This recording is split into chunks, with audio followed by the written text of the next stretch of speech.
Hi dear friends, welcome back to my channel. நம்ம channel வந்து follow பண்ணுறவங்களுக்கு தெரியும். நம்ம ஏற்கனவே இந்த பாக்கு விதை நட்டு வச்சுருந்தோம் போன டிசம்பரில். ஆக்சுவலி டிசம்பர் 30th, ஜனவரி தான் கணக்கு. ஜனவரியிலேருந்து நட்டு வச்சது இது. ஒரு 110 பாக்கு நாற்று, அதாவது பாக்கு கொட்டை. அதில் வந்து நம்ம வந்து 108 வந்து மண்ணில் வச்சோம், 2 வந்து ஒரு சின்ன கவரில் வச்சேன். நான் எது நல்லா வந்திருக்குன்னு பார்க்கலான்ட்டு எல்லாமே சூப்பராக வந்துருச்சு. 70 டேஸ்க்கு அப்புறம் நம்மளுக்கு நல்லா அந்த துளிர் விட்டு வந்துருச்சு. 5 மாதத்துக்கு அப்புறம் நல்ல இலை பிடிச்சி வந்திருந்தது பச்சையாக. ஆனால் டெய்லி தண்ணி வந்து லைட்டாக தண்ணி கொடுத்துட்டே இருக்கணும். அதே போல் வெயில் அதிகமாக இருக்கக்கூடாது. நல்லா தான் வச்சுருந்தேன்.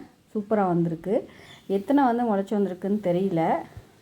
இப்போ பார்த்திங்கன்னா இது டோட்டலாக நம்மளுக்கு 6 மந்த் ஆயிடுச்சு. 6 மந்த்துக்கு அப்புறம் இது தனியாக ஒரு க்ரோ பேக்கில் எடுத்து வச்சு வளர்த்து, அதுக்கப்புறம் 1 இயருக்கு அப்புறம் இன்னும் 6 மந்த் க்ரோ பேக்கில் வளர்த்து, அதுக்கப்புறம் வந்து நம்ம பூமியில் வந்து ஒன்றுக்கு குழி எடுத்து வைக்கணும்னு சொல்லியிருந்தாங்க நம்மளுக்கு நாற்று, அதாவது பாக்கு கொட்டை வந்து கொடுத்தவங்க.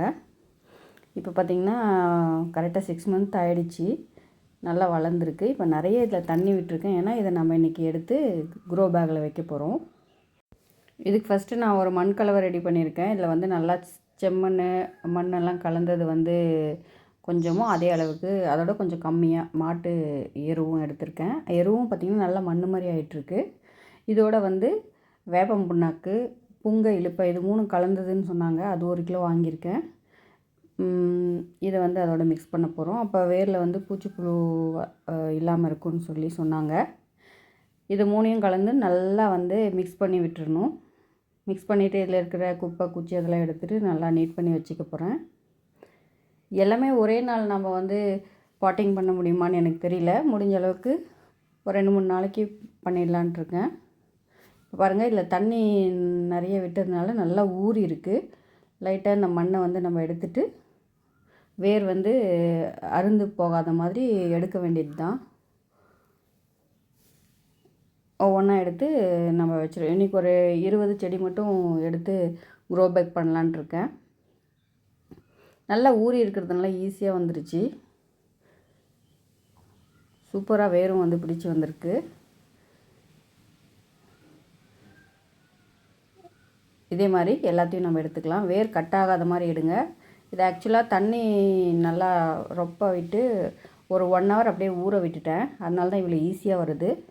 வேர் இருந்து போச்சுன்னா சரியாக துளுக்காது. அதனால் இப்படி எடுத்துடலாம். இது நம்ம எல்லாத்தையும் எடுத்து வச்சிட்டோம்னா வாடி போக வாய்ப்பு இருக்குது. அதனால் நான் கொஞ்சம் கொஞ்சமாக எடுத்து பண்ண போகிறேன். இன்றைக்கி 20 செடி மட்டும் நம்ம எடுத்துக்கலாம். எல்லாமே நல்லா 2 இலை 3 இலை வந்திருக்கு.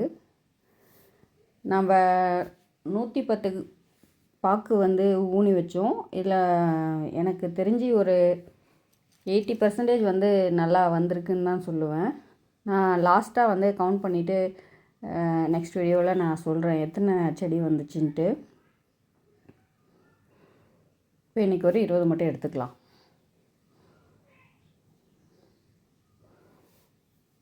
அவ்வளோதான். இது மட்டும் இன்றைக்கி நம்ம வந்து கவரில் வச்சிடலாம். இது வந்து நிறைய பேர்கிட்ட டிஸ்கஸ் பண்ணிவிட்டு கடைசியாக பண்ணுறேன். இந்த மாதிரி தானான்னு சொல்லி ஏற்கனவே இந்த மாதிரி பாக்கு நாற்று மூலமாக செடி வளர்த்தவங்க சொல்லுங்கள். இது நாட்டு பாக்கு. இது வந்து 1/2 அடி கவர் வாங்கியிருக்கேன். இந்தளவுக்கு போதும்ன்ட்டு சொன்னாங்க. சும்மா ஒரு கை மண் மட்டும் நம்ம கலந்து வச்சுருக்க மண் கலவையை ஒரு கை மட்டும் அதில் நம்ம போட்டுட்டு இந்த வேர் மடங்காத மாதிரி இப்படி ஸ்ட்ரெயிட்டாக வச்சு மண்ணை போட்ட வேண்டியது தான். நல்லா ஃபுல்லாகவே பண்ணிடலாம். ஏன்னா நம்ம தண்ணி விடும்போது அது கொஞ்சம் அமுங்கி போகும். அதனால் ஃபுல்லாகவே போட்டுடலாம். போட்டு நல்லா இந்த மாதிரி பேக் பண்ணி எடுத்து வச்சிட வேண்டியது தான்.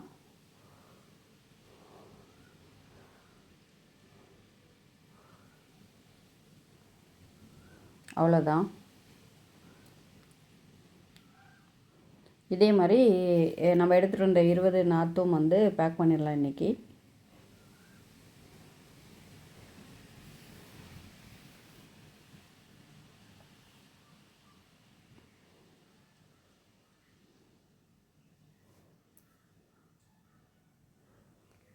இது இந்த மாதிரி கையில் எடுத்து போடும்போது ஈஸியாக இருக்குது, அதனால் கையிலேயே நான் எடுத்து போட்டிருக்கேன். இந்த நம்ம க்ரோ பேக்கில் வச்ச பின்னாடியும் இது கொஞ்சம் நிழல் பாங்கான இடத்துல தான் வைக்கணும், அதிக வெயில் இருக்க இடத்துல வைக்கக்கூடாது. இன்னும் நம்ம க்ரோ பேக்கில் வச்ச பின்னாடி தண்ணி வந்து ஒரு நாளைக்கு 2 வாட்டியாவது லைட்டாக தெளித்து கொடுக்கணும்.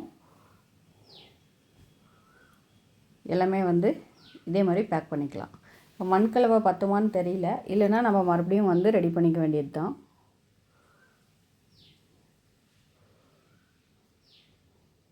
இதே மாதிரி எல்லாத்தையும் நம்ம ரெடி பண்ணிடலாம்.